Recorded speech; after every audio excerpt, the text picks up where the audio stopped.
주 예수 그리스도의 사랑하는 회중 여러분, 내가 여러 번 여러분에게 말씀드렸듯이 에베소서 5장 21절부터 우리가 과거에 살펴봤던 말씀이죠.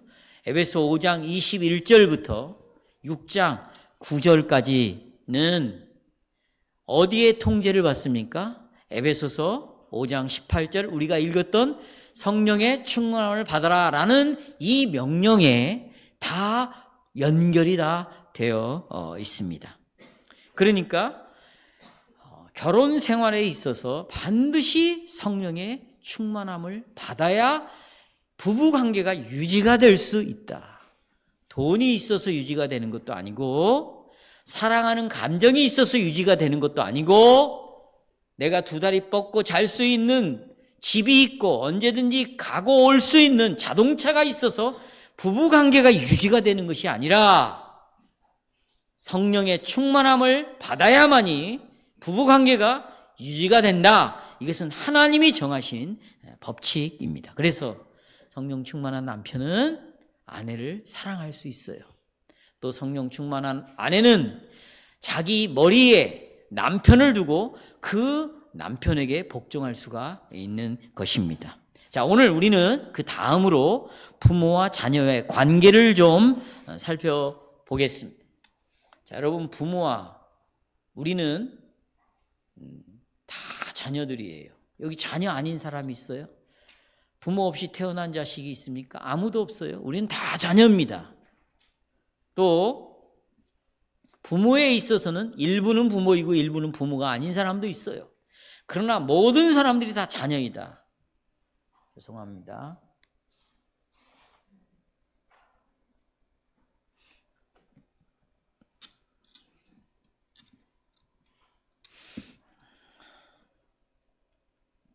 그래서 부모와 자녀들은 관계 속에서 살아가는 것입니다. 관계 속에. 그러면 이 부모와 자녀와의 관계가 어떻게 지속적으로 유지가 될 수 있을까요? 오늘 성경에 보니까 자녀들은 부모에게 순복해야 한다라는 것입니다.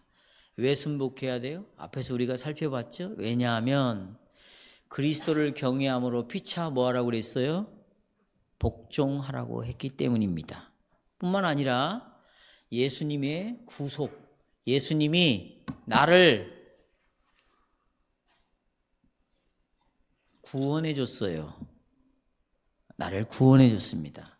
다시 말하면 그리스도께서는 우리의 가정의 생활을 구속해 줬어요.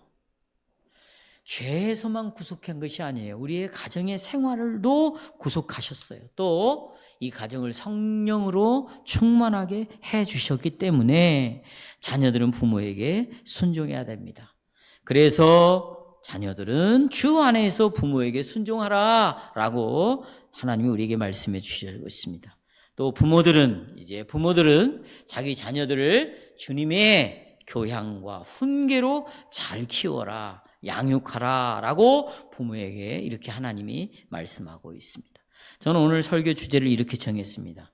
성령과 관련된 가정은, 성령의 충만한 가정은 주 안에서 순종과 또 교양과 훈육으로 이루어진다.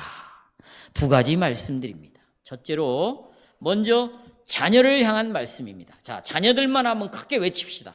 자녀들만. 모두가 다 자녀니까 전체 가야 되죠. 자, 시작. 자녀들을 향한 말씀. 두 번째는 부모들만 대답합니다. 부모들을 향한 말씀.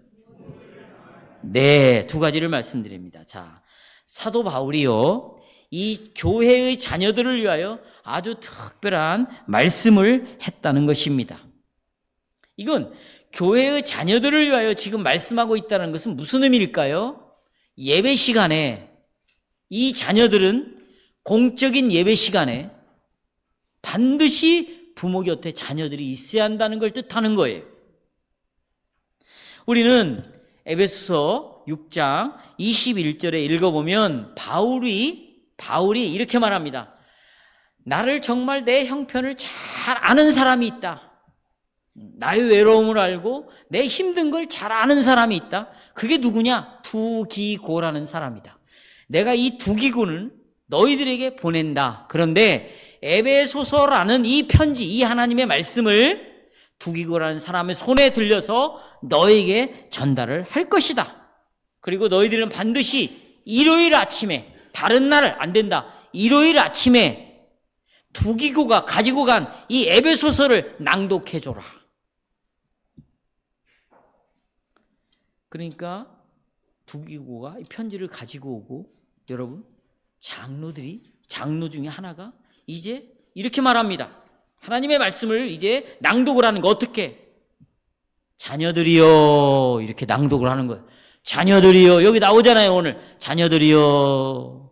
그러면 여러분, 이렇게 자녀들을 향하여 낭독했으면 그 자리에 누가 앉아 있어야 돼요? 자녀들이 앉아 있어야 됩니다. 그러니까 사도 바울은 자녀들이 부모들과 함께 예배 시간에 같이 있기를 바랬습니다. 사도는 가족이 함께 공예배에 참석해서 하나님을 찬송하고 말씀을 다 가족 식구 전부가 경청하기를 바랬어요.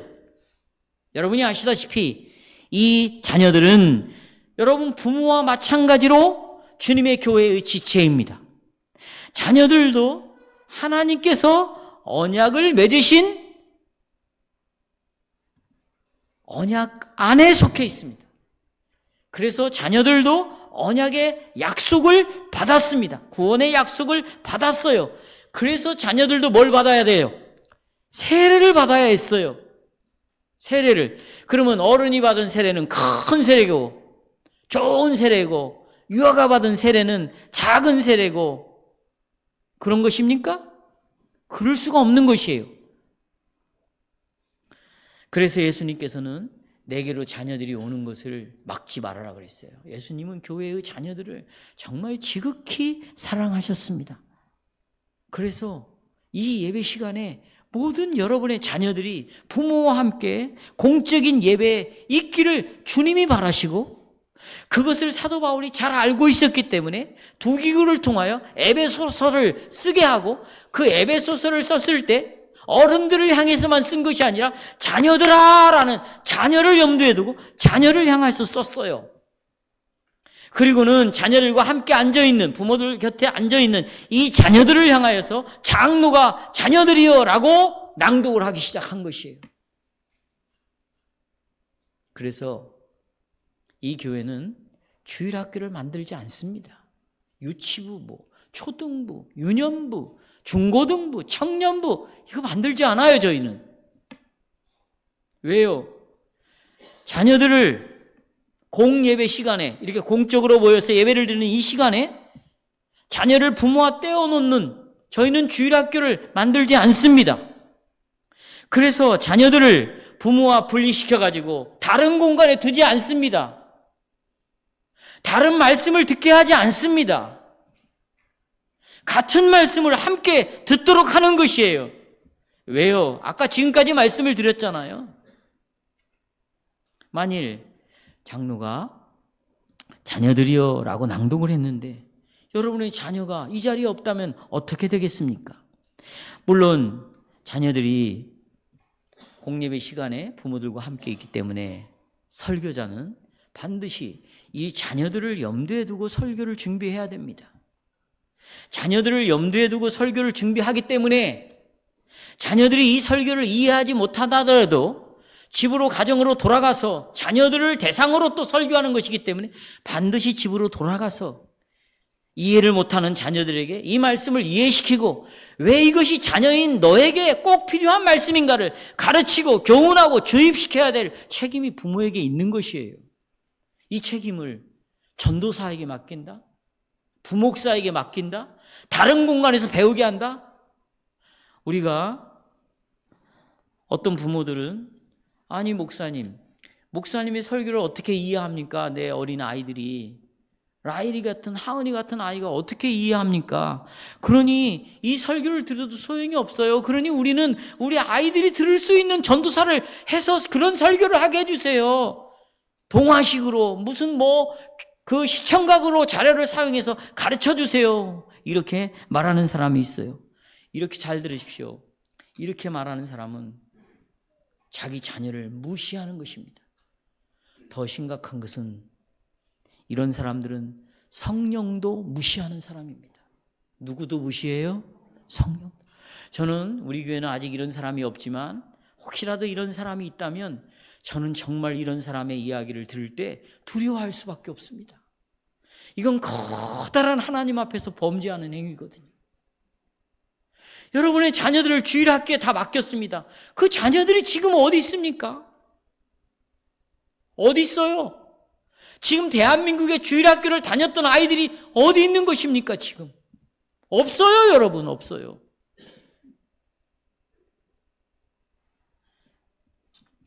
바울은 오늘 자녀들을 향하여 아주 특별한 말씀을 하고 있습니다. 이것이 에베소 6장 1절부터 3절이에요. 자녀들이여 주 안에서 부모에게 순종하라. 왜냐하면 이것이 뭐 하기 때문이다? 옳은 것이기 때문이다. 두 번째로 부모에게 공경하라. 이것이 약속 있는 뭐다? 첫 계명이다. 이렇게 하면 너는 형통, 복을 받을 것이다. 이 땅에서 장수할 것이다. 그랬어요. 그렇죠? 왜 그러면 이렇게 해야 되는가? 5장 21절에 그리스도를 경외함으로 피차 뭐하라고 그랬죠? 복종하라고 그랬어요. 그러니 자녀 여러분들은 그리스도를 경외합니까? 그렇다면 피차 부모에게 뭐 해야 돼요?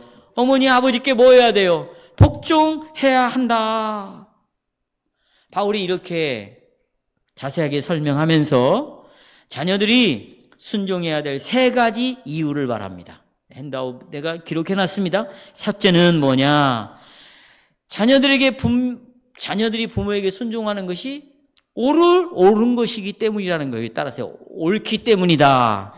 예, 옳다. 그래서 순종해야 된다는 거예요. 여러분, 옳다라는 말을 다른 말로 뭐라고 그래요? 당연하다는 거예요. 자식이 부모에게 순종하는 것이 그게 당연하다, 마땅하다 그랬어요. 그런데 이게 보세요. 어느 정도로 당연한 거냐면요. 사람의 세계에서만 당연한 게 아니에요. 동물의 세계도 보십시오, 여러분. 새끼 동물은요, 어렸을 때 철저하게 어미 아비의 말을 듣습니다. 여러분, 동물의 왕국 보세요. 자식들을, 이 어린 새끼들은요, 졸졸졸졸 누구를 따라다녀요. 부모를 따라가요. 왜? 그래야 장수예요. 죽지 않기 때문에. 여러분은 이게 동물의 세계만 그런 것이 아니에요. 인간 문화 속에서도 신자이든 불신자이든 다 우리의 부모에게 순종해야 된다. 이 생각을 다 가지고 있어요. 이게 마땅한 거예요. 마땅한 거. 부모에게 순종하는 건 옳은 것이에요. 이건 신자들에게만 이런 생각을 갖고 있는 것이 아니에요. 불신자들도 마찬가지예요. 이 이야기를 로마서 2장 14절에서 하고 있어요. 불신자들이 이런 생각을 갖고 있다는 거예요. 자, 율법이 없는 이방 사람, 불신자들이죠. 이런 사람도요, 본성적으로, 마음적으로, 양심을 따라 율법대로 살려고 한대요. 살인하지 않으려고 하고요, 간음하지 않으려고 하고요, 그렇죠? 안 하려고 하는, 부모를 공경하려고 한단 말이죠. 왜 그런가? 비록 그에게는 율법이 없다 할지라도 자기 자신이 자기에게 율법이 된대요. 여기 자기 자신이라는 것은 자기 마음이 자기에게 율법이 된다는 거예요. 그러니까 보십시오. 자녀들은요, 신자이든 불신자이든 부모에게 순종해야 된다. 이런 사실을 마음속으로 다 알고 있어요, 모르고 있어요? 다 알고 있어요. 왜 그럴까요? 하나님이 인간을 창조할 때 부모에게 공경하라 라는 이 마음을 그 마음속에다 심어놨다는 거예요. 그러니까 율법이 없이도 다 알아요.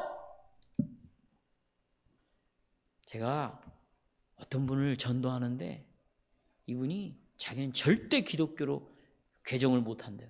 이유가 뭐냐고 물었어요. 그랬더니 어렸을 때 부모가 자기에게 꼭 이렇게 해야 된다고 가르쳤대. 너는 꼭 절에만 나가야 된다고 그랬대요. 자기는 그래서 나이가 지금 이분이 꽤 들으신 분이에요.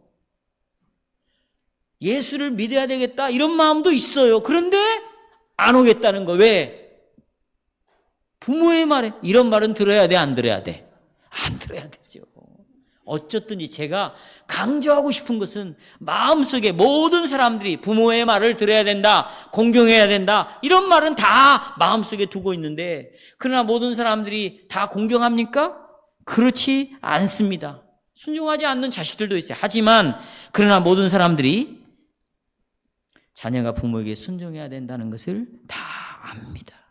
이게 첫 번째 사도 바울이 자녀들에게 하는 말이에요.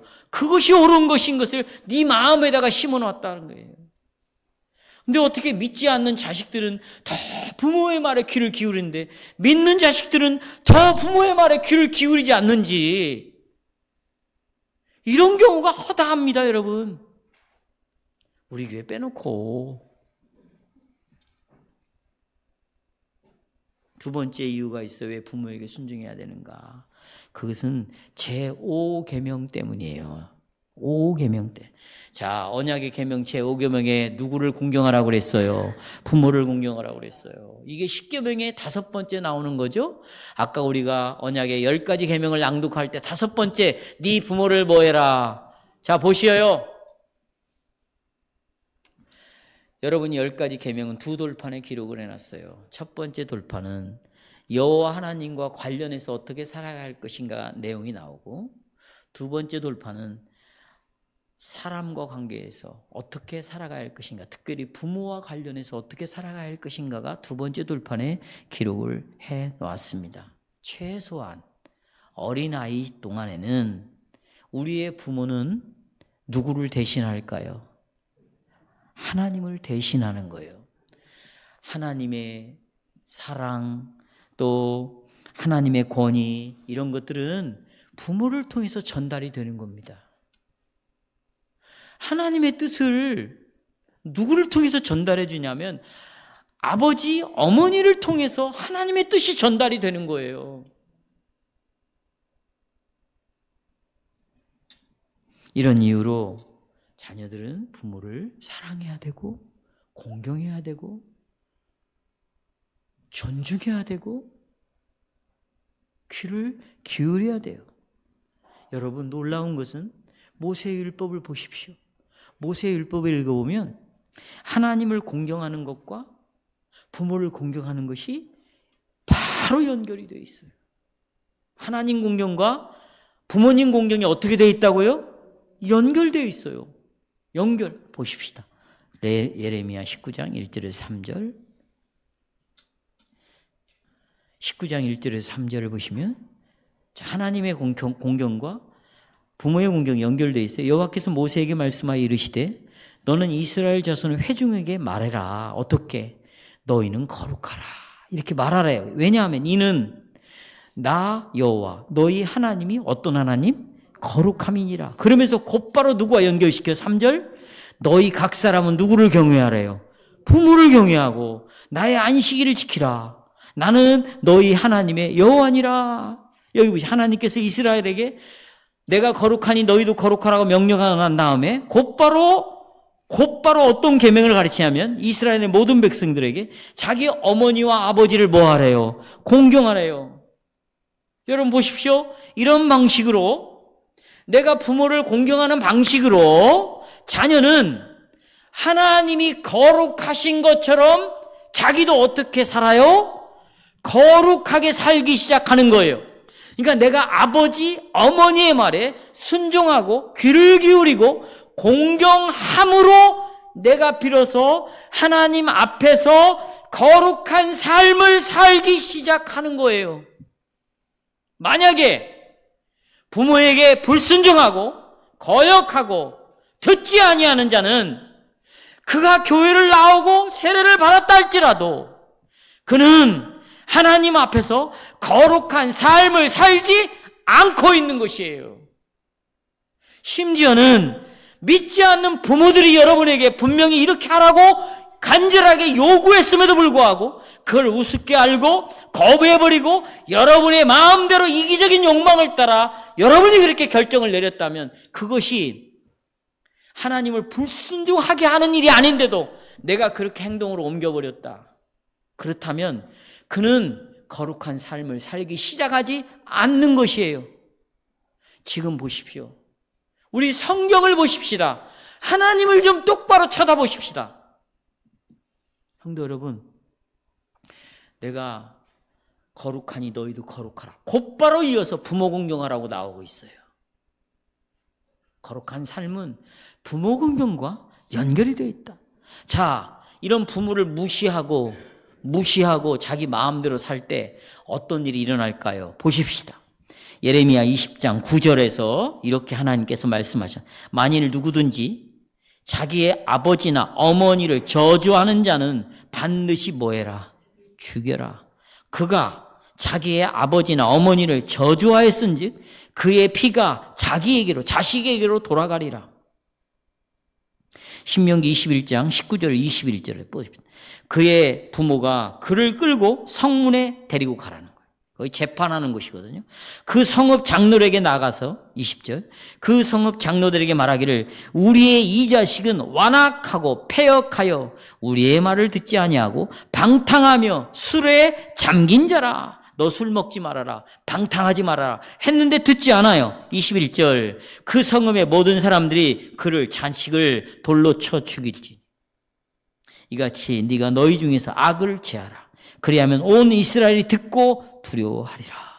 이것이 구약의 권징이었어요. 그러나 바울은, 성도 여러분, 바울은 부모를 공경하라 했을 때 자녀들에게 제5계명을 강조를 해요. 그러나 지금 신명기에 나오는 이런 방식대로 이렇게 무섭게 하라고 말하지 않고 있다. 오히려 보십시오. 더불어 약속을 주는 거예요. 약속. 뭘 줘요? 자, 핸드업 보십시오. 약속을 주는 거예요. 부모의 2절에 나오잖아요. 2절, 3절에 나오죠? 약속 있는 뭐다? 첫 계명이다. 뭘 약속해요? 뭘 약속해요? 네가 이 땅에서 잘 될 것이다는 거예요. 복을 받을 것이다. 그리고 이 땅에서 또 뭐 하리라? 장수하리라. 그러니까 무슨 얘기냐? 하나님이 계속해서 너에게 사랑으로 너를 돌볼 것이다.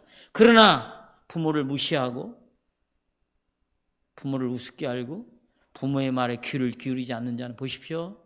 절대로 이 땅에서 복을 얻지 못할 것입니다. 심지어 말이죠. 복을 얻었다 할지라도 그 복이 그 사람의 저주가 되고 화가 될 것이에요. 성도 여러분, 두 가지 말하고 있어요. 네가 형통할 것이다. 하나님의 사랑을 계속해서 네가 받게 될 것이다. 이렇게 말해요. 그런데 이것을 가르쳐서 약속을 얻고 이것이 몇 번째 계명이래요? 이것이 약속이 있는 몇 번째 계명이래요? 첫 번째. 이 첫 번째라는 말은 first라는 말이에요. 가장 중요하다는 말이에요. 그러니까 자녀들이 지켜야 될 첫 번째 계명이 뭐냐? 이 말, 이렇게 지금 말하는 뜻이 이 자녀들이 가장 첫 번째로 염두에 두고 가장 중요하게 지켜야 할 계명이 뭐냐? 그것은 부모에게 뭐 하는 것이다?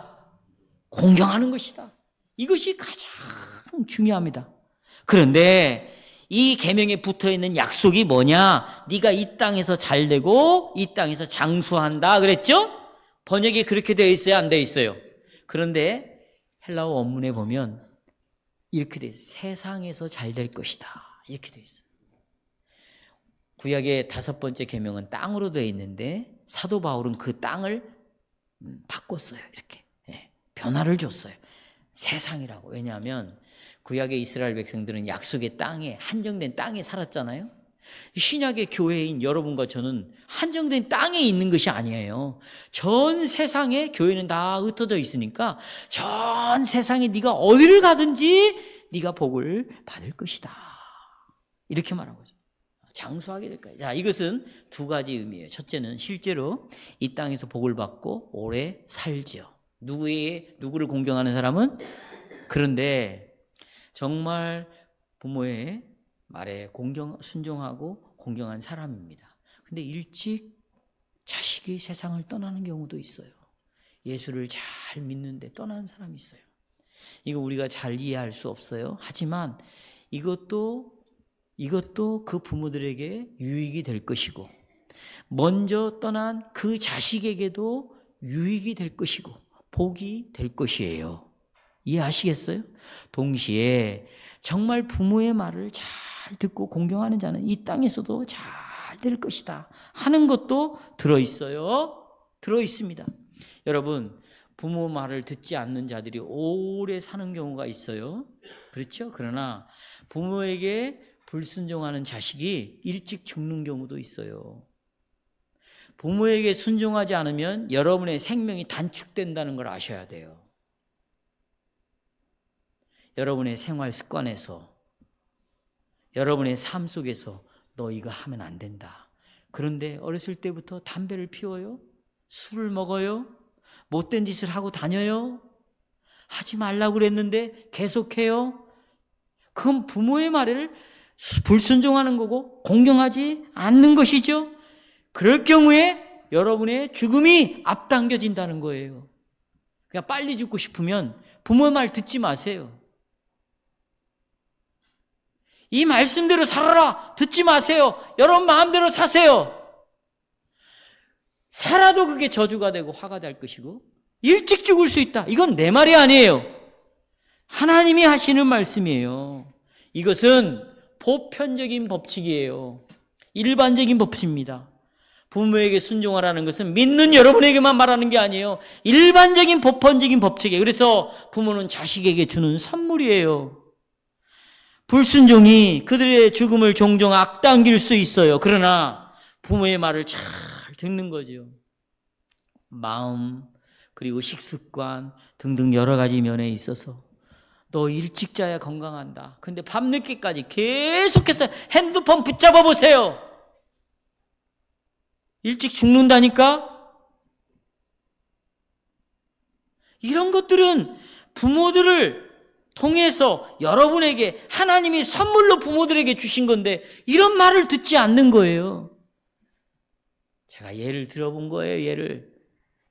그러나 나는 이 약속이 이런 일반적인 규칙이기도 하지만 특별한 규칙이 있다고 생각합니다. 여기서 이 세상에서 장수하리라 복을 받을 것이다 하는 것이 현실적인 이 세상이기도 하지만 그러나 이 땅, 이 세상은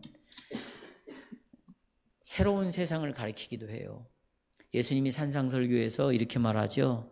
온유한 자는 땅을 유업으로 받을 것이다. 이 땅이 세상을 유업으로 받는다는 거예요. 이 땅은 새로운 땅이에요.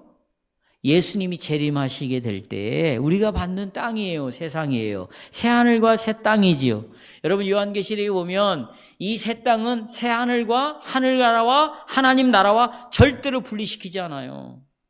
예수님은요 새로운 땅과 하나님의 나라를 딱 연결을 시켰어요. 그러니까 부모를 공경하고 부모의 말을 듣고 순종하는 자는 보십시오. 하나님이 마련할 새로운 땅, 하나님 나라에서도 복을 받아요. 어떻게? 구원을 얻는 거예요. 영생을 얻는 거예요. 부모가 이렇게 믿어야 된다. 너 믿음으로 이렇게 살아야 된다. 복음은 이런 것이다. 예수님은 이런 것이다. 계속해서 부모가 자녀에게 들려주는 거죠. 그러면 그 자녀가 복음을 듣고 믿음으로 구원을 얻고 그 구원이 계속 유지가 되니까 새로운 땅에서도 복을 받아야 안 받아요? 받는 거예요. 받는 거예요. 그런데 경건해 하자고 그러면 신경질을 내고 말씀을 읽자고 그러면 그냥 마지못해서 앉아있고 여러분 이런 자식이 어떻게 하나님께 복을 받을 수 있겠어요? 네? 너 일찍 자고 주일날 졸면 안 된다. 일찍 좀 자라. 말했을 때 어머니 알았습니다. 이것이 저에게 복이지요. 그러나 이것을 거부하고 늦게까지 잠을 자지 않고 있다가 주일날 오는 자가 어떻게 정상적으로 예배를 드릴 수 있겠냐고. 이게 환거예요. 이게 저주고. 지금 사도 바울이 이 이야기를 하고 있어요. 그러나 부모를 순종하고 공경하라는 이 말은 제한적이기도 해요. 부모가 하나님을 거스리라고 할 때는 그걸 들으면 돼요? 안 돼요? 안 돼요. 왜냐하면 하나님보다도 먼저 누구에게 공경을 해야 됩니까? 하나님께 공경을 해야 됩니다. 이것이 5계명 때문에 우리가 순종을 해야 돼요. 마지막 이제 세 번째 이유는 뭐냐? 복음 때문에 우리가 순종을 해야 됩니다. 여기 보시면 주 안에서 부모를 뭐하라? 공경하라 그랬습니다. 여러분, 주 안에서, 이게 복음이에요. 예수님께서 성령의 능력으로 우리를 새롭게 해주셨죠. 그럼 우리의 가정도 새롭게 해주신 거예요. 성도 여러분, 이 가정생활이라는 것은 누가 만들었을까요? 하나님이 창조했어요. 그런데 우리의 이 악한 이 죄악이, 우리의 못된 이 마음이 가정을 파괴시키고 말았어요. 어떤 마음이에요? 내 욕심이, 아버지의 욕심이 자녀를 무너뜨리고 말았단 말이에요. 부모의 이 욕심이 자기의 자존심을 위하여, 자기가 사람들에게 인정을 받고 싶으니까 자기 욕망대로 자식을 키우다 보니까 잔소리를 어렸을 때부터 막 하기 시작하고, 그냥 해서는 안 될 말을 하고, 그래가지고 이 가정을 망가뜨리고 말았어요. 그런데 여러분, 이제 그랬다 할지라 여기에 머무르면 안 돼요. 그 부모를 지금까지도 생각하면 안 돼요. 그건 마귀가 하는 짓이죠. 주님이 찾아왔어요. 주님이 우리를 변화시켜 준 거예요. 과거와 단절을 시켜버렸어요. 우리는 어디 안에 있는 거예요? 주 안에 있어요. 죄를 위하여, 우리의 죄를 위하여 죽으시고 성령을 보내주신 그리스도의 복음 때문에 가정생활이 변합니다. 부모와 자녀와의 관계가 그리스도의 피로, 성령으로 변합니다. 그래서 여러분, 예수의 피를 믿고 성령을 믿는 자들은요, 주 안에서 부모들은 내 자식과 형제가 되는 거예요. 내 자식과 자매가 되는 것입니다. 아버지, 어머니, 육신적으로 그렇죠. 영적으로는 내 아들놈과 형제가 되는 거고, 내 딸과 자매가 되는 거예요. 자매가. 예. 그러면 이런 성령 충만한 가정은 가정에 있는 다툼을 몰아내게 되어 있어요. 귀신을 몰아냅니다. 어둠을 몰아냅니다.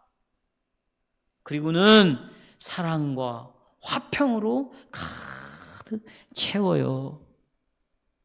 성령 충만한 자식들은요, 그리스도를 경외함으로 정말 즐겁게 부모에게 순종합니다. 성령 충만한 자들은 예수님이 12살 때, 어렸을 때 그렇게 부모의 말을 들었고 순종했지, 그것을 유념하는 거예요.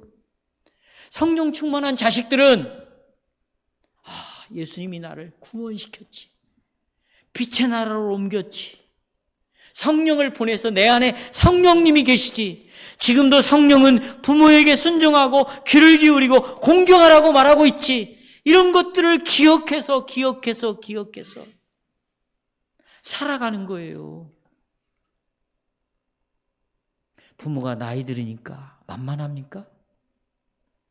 부모가 나보다 아는 것이 부족하니까 말을 함부로 해도 됩니까?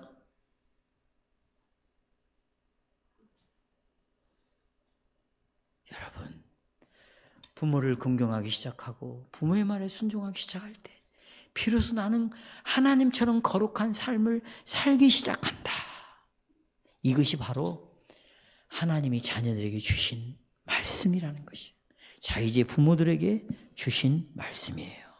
부모들에게 뭐라고 줬어요? 같이 읽어봐요. 시작. 부모들아, 주의 교양과 훈계로 자녀들을 뭐해라? 양육해라. 여러분, 성도 여러분, 먼저 우리가 생각할 것이, 부모라는, 아버지라는 권위를 우리는 악하게 사용하면 안 돼요. 온유함으로 사용해야 돼요. 겸손함으로 사용해야 돼요. 여러분, 이 온유하다라는 프라우스라는 단어는요, 어느 때 썼냐면, 보십시오. 야생마 있잖아요. 길들여지지 않는 말. 그런데 어떤 사람이 그 말에 올라탑니다. 그 야생마.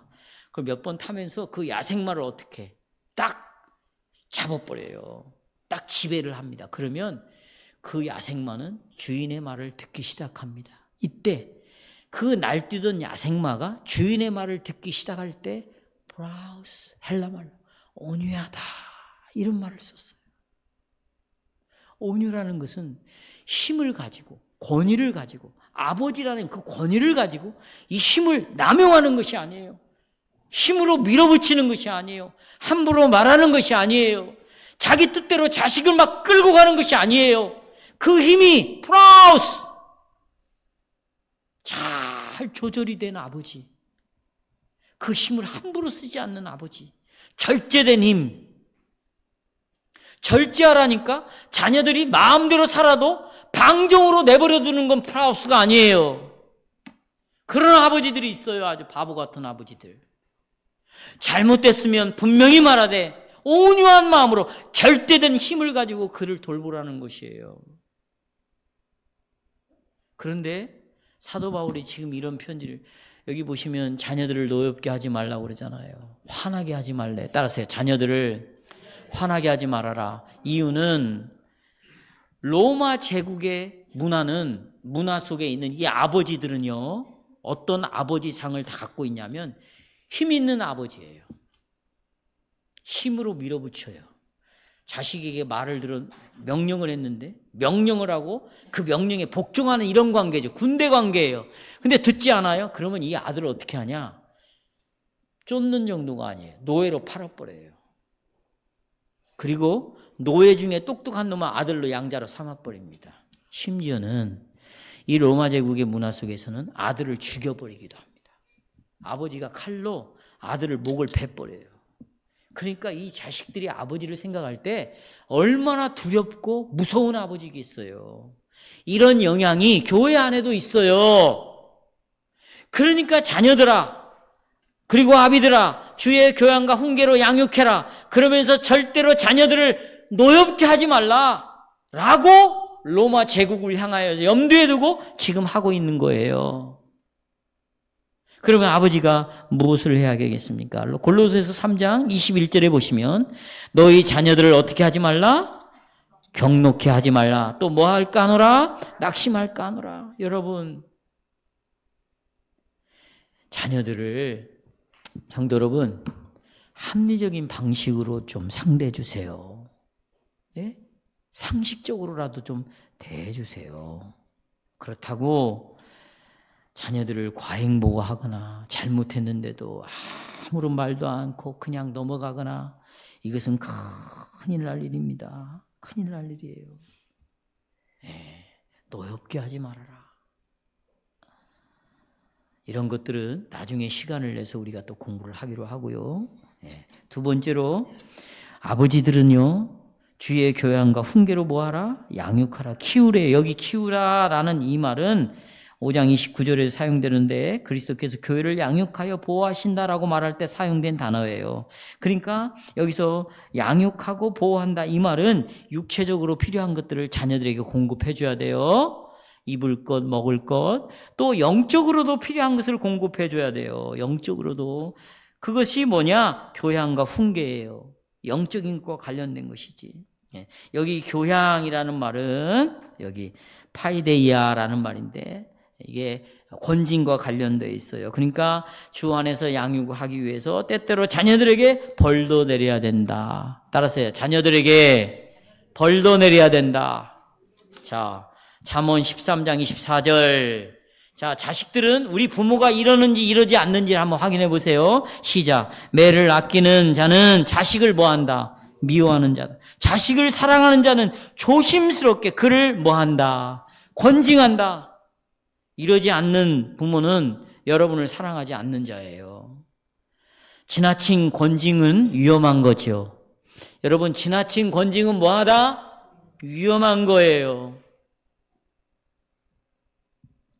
너무나 지나친 권징을 정당화시켜서는 안 돼. 그러나 권징을 하지 않고 방종에 내어버린다. 이것은 자식을 죽이는 거예요. 파괴시키는 겁니다. 자식이 파괴되면 교회가 어떻게 되겠어요? 무너지게 돼 있죠. 그러니 부모들은 권징을 할 때 내 자식의 나이가 몇 살인가, 우리 아이가 가지고 있는 감정적인 정서가 어떤 상태에 있는가, 이런 것들을 잘 맞게 조화를 이루어 훈련하고 권징을 해야 되죠. 그런데 이렇게 권징을 하는 대표적인 예가 하나 있어요. 그것은 엘리라는 제사장입니다. 사무엘 시대 때 대제사장이 엘리라는 사람이었어요. 근데 이 엘리의 두 아들이 있는데 정말 못된 아들이었어요. 그래서 이 못된 아들 두 아들은 보십시오. 백성들이 하나님 앞에 제사를 예배를 드리고 가지고 나온 재물을 자기네들이 다 가로채 버렸어요. 그리고 제단에서 일하는 여성도들이 있었어요. 그런데 그 여성도들을 겁탈하기 시작했어요. 근데 엘리가 아버지가 뭐라고 말했냐면 너희들 그러면 안 된다. 이러고 끝났어요. 그랬더니 하나님이 직접 그 가정에 찾아옵니다. 내가 네 집안을 멸망시켜버리겠다 그래요.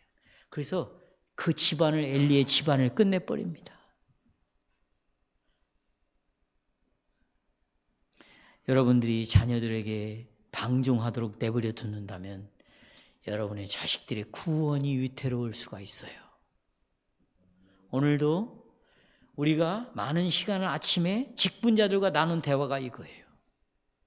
자녀들이 와서 졸기 시작한다. 조는 게 죄가 아니에요. 졸면 말씀을 듣지 못하는 거예요. 말씀을 듣지 못하면 그는 하나님 앞에 예배를 드리지 못하고 있는 거예요. 하나님이 그 예배를 받지 않는 것을 서로가 오늘 나눴어요. 이렇게 되면 그 영혼은 어떻게 되는가? 세상으로 갈 수밖에 없어요. 보십시오, 이제. 내가 수십 년 동안 교회 생활 안에 있다는 이 습관이 행동을 바꿀 수 있겠어요? 내 영혼을 지킬 수 있다고 생각하십니까? 내 들은 말씀이 내 영혼을 지키는 거예요. 그런데 계속 조는 거예요. 계속 졸아요. 심지어는 이런 얘기도 나왔어요. 병원에 한번 데려가 보자, 우리가. 갑상선에 문제가 있으면, 간에 문제가 있으면. 저도 갑상선 기능 항진증을 알았어요. 저도 지금 간 때문에 씨름하고 있는 목사예요. 그래서 얼마나 피곤해 쉽게 오는가. 한번 그런 문제를 한번 가서 진찰을 받도록 해보자. 여러분, 부모의 말에 귀를 기울이십시오. 아멘. 그래야. 그런데 우리가 이런 부모가 되도록 기도합시다. 힘을 달라고 기도하고, 또 우리의 자녀들은 오늘 이런 말씀을 들었으니까 이제 부모를 따라 본을 받읍시다. 그러나 한 가지 결론 부분에 더 붙이고 싶은 것은 아이들이 다 장성했어요. 근데 교회 밖을 나가버렸어요. 자, 이 문제를 어떻게 다뤄야 할 것인가 하는 문제예요. 물론 이건 전제가 되어 있습니다. 부모가 성경이 말한 대로 본을 보이고 주의 교양과 훈계로 잘 양육을 했어요. 그런데도 밖으로 나가버렸어요. 얼마나 마음이 아프고 힘이 듭니까, 부모들은. 그런데 잘 들으십시오. 성경은 부모들에게 니네 자녀들을 구원시켜라, 이런 말을 한 번도 한 적이 없어요. 네 자녀들을 회심시켜라, 거듭나게 하라, 이렇게 말한 적이 없어요. 그러나 이렇게는 말했죠. 아비들아, 너의 자녀를 주의 교양과 훈계로 잘 키워라, 이렇게 말했어요. 그러니 장성에서 세상 밖으로 나간 거에 대해서 정말 아프고 슬픈 일이지만, 그러나 거기에 너무나 매여 있으면 안 된다는 것이에요. 자, 이제 우리의 가정을 새롭게 했고 성령이 우리 가정 안에서 충만하게 하심으로 이제 열매를 맺기를 원하시니 그런 가정이 되도록 기도하십시다.